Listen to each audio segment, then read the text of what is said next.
Well, hindi naman necessarily mahirap. It's going to be a close race. But there is a better chance kasi ganito po yun. Kung titingnan natin sa mathematics, si Sara Duterte ang talagang merong solid base at 35%. Pero si Leni naman, meron din siyang base pero hindi ganun kalaki.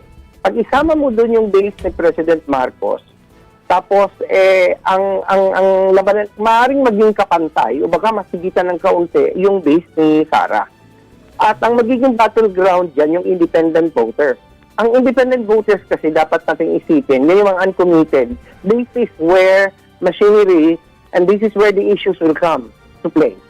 And in terms of machinery, can you just imagine the magnitude of a machinery where you combine the yellow-pink machinery with the loyalist machinery? It's going to be formidable. Geographically, it's also going to be formidable. And so that is something that needs to be taken into account. But at the same time, the middle ground will also be the one where ang issue will come in issues of corruption, issues of issues of competence. Pag issue naman doon, mukhang lamang sila kasi wala ka namang masyadong maipipinta kay Lenin na korupsyon. Samantalang kay Sara, ang bigat ng bagahe niya dyan sa issue na yan.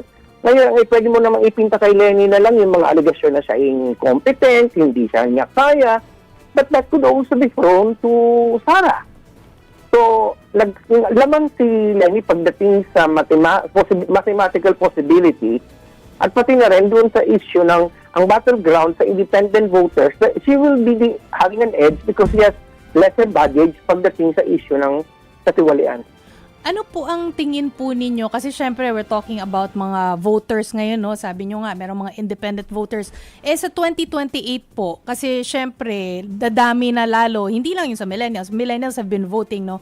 Pero yung mga Gen Z din and maybe some of Gen Alpha. So mag-iiba na po yung landscape ng voters. By that time po, ano po ang mas mabigat o magte-take play, no? Performance record ba o personality politics pa rin po? I think what I see is that it's going to be a hybrid, a combination of personality, but also in terms of performance.